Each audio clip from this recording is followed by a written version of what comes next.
Hello students, आप इस channel को लाइक, सब्सक्राइब और बेल आइकन को दबा करके अपना नोटिफिकेशन प्राप्त कीजिए। हेलो स्टूडेंट्स, हम लोग पढ़ रहे हैं क्लास 10th की इंग्लिश की बुक फर्स्ट फ्लाइट। इसके लेसन नंबर 6 जिसका हेडिंग है मिजबिल द ओटर। इसके लेखक हैं गेविन मैक्सवेल। इसके पहले घटनाक्रम में हमने देखा था कि पार्ट 3 में जो लेखक है वह अपने उदबिलाव को हवाई जहाज के माध्यम से इंग्लैंड की यात्रा करने के लिए रवाना होता है और हवाई जहाज में वह किस प्रकार से एक प्रकार परेशान होता हुआ उस उदबिलाव को यात्रा कराने में सक्षम हो पाता है। अब हम पढ़ रहे हैं पार्ट नंबर 4 जिसके अंदर लेखक ने शुरुआत में कहा है, after an eventful journey Maxwell and his otter reach London where he has a flat. एक घटनापूर्ण यात्रा के बाद में जो मैक्सवेल और उसका उदबिलाव लंदन पहुंचे जहां उसका फ्लैट है। मीज and I remained in London for nearly a month. मीज और मैं लंदन में एक महीने के बाद में पहुंचे थे।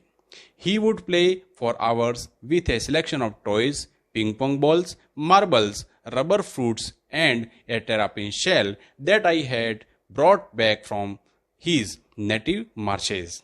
मीज के लिए कई घंटों तक चुने हुए खिलौने, पिंग पोंग, कंचे, रबड़ के फल और एक कछुए के कवच जैसा जो उसके लिए मैं वहाँ इराक से लाया था, दलदल के से लाया था, से खेलता था। With the ping pong ball, he invented a game of his own, which could keep him engrossed up to half an hour at a time.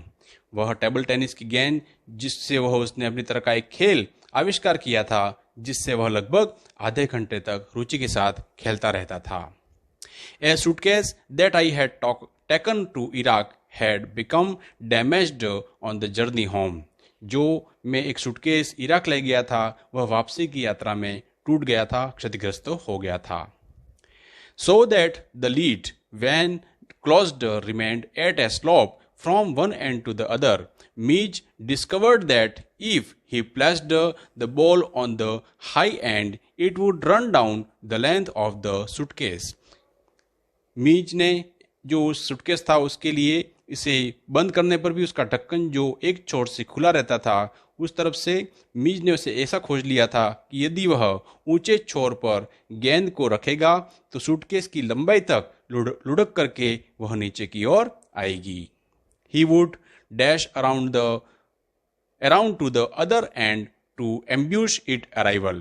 और वह इस गेंद के आगमन पर घात लगा करके हमला करने के लिए तेजी से दूसरे छोर पर दौड़ जाता था।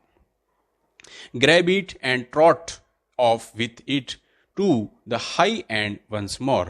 और वह इसके छिपता हुआ सिकुड़ कर बैठ जाता उछाल लेने के लिए और इसे हैरानी से पकड़ता और तेज चाल से एक साथ पुनः ऊंचे छोर पर आ जाता था। Outside the house, I exercised him on a lead, precisely as if he had been a dog.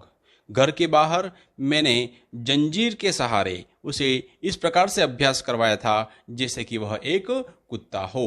My Midge quickly developed a certain compulsive habit on these walk in the London streets, like the rituals of children who on their way to and from school must place their feet squarely on the center of each paving block. और जब उसको मैं घुमाने के लिए ले जाता था लंदन की गलियों के अंदर तो इन पैदल सैरों से बहुत शीघ्र ही वह बाध्यकारी आदतें विकसित कर ली, जैसे बच्चों की क्रियाविधि होती है जब विद्यालय से आते हैं और जाते हैं तो अपने पैर जो हैं वो फर्श के पत्थरों के चौरस के बीचों बीच रखते हैं।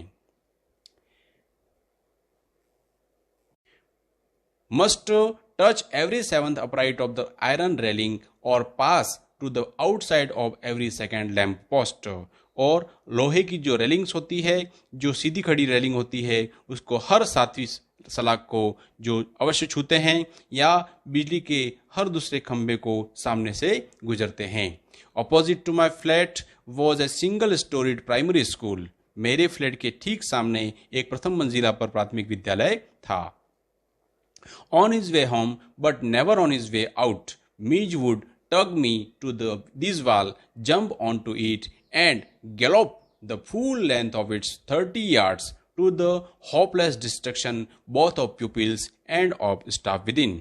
और अपने घर के रास्ते पर आते समय, लेकिन कभी भी जाते समय नहीं करता था ऐसा, वह मीज जो था मुझे उस दीवार के सहारे खींचता, उछल करके इस पर चढ़ जाता था और इस तरह 30 गज की पूरी लंबाई पर सरपट दौड़ता और अंदर उपस्थित जो विद्यार्थी होते थे और स्टाफ होता था, दोनों का वह ध्यान आकर्षण व्यर्थ में ही कर देता था. It is not, I suppose, in any way strange that the average Londoner should not recognize an otter, but the variety of the guesses as to what kind of animals these might be came as a surprise to me.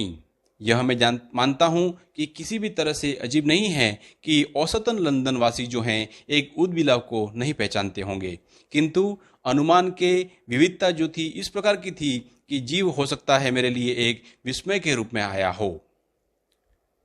Otter belongs to a comparatively small group of animals called mustelines, shared by the badger, mongoose, weasel, stoat, mink and others.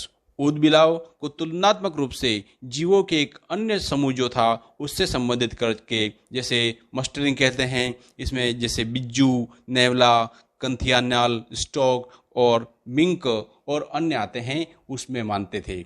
I faced a continuous barrage of conjectural question in the spread all the mustelines, but the otter more random guesses hit on a baby seal and a squirrel. मैंने अनुमानित रूप से प्रश्नों की एक लगातार बौछारों का सामना किया जो कि ऊदबिलाव की बजाय सभी मस्टलिनों पर लागू होती थी, और अधिक अनियमित अनुमान जो थे एक छोटी सील मछली और एक गिलहरी पर होते थे. Is that a walrus or a baby seal? walrus और master reduced to me giggles. और जब कोई मुझसे पूछता था कि क्या कोई वालरस है तो मुझे हंसी आ जाती थी. And outside a dog show I heard a hippo. और एक ऊदबिलाव जैसा प्राणी को एक दरियाई घोड़ा भी कहा गया. And beaver, a beaver cub, a leopard, one apparently that had changed its spots. और यह एक ऊदबिलाव जैसा प्राणी बीवर है, एक भालू का बच्चा है, क्या एक चीता है, ऐसा चीता जिसने स्वाभाविक रूप से अपने चकत्तों को बदल दिया था. One apparently had changed its spots and brontosaur midge was anything but an otter. लेकिन क्या यह एक बॉन्टोसौर, एक डायनासोर की तरह होता है जो उसके रूप में लोग मानते थे. मीज ऊदबिलाव के बजाय कुछ भी था क्योंकि वह बहुत चंचल था. But the question for which I awarded the highest score came from a labourer digging a hole in the street.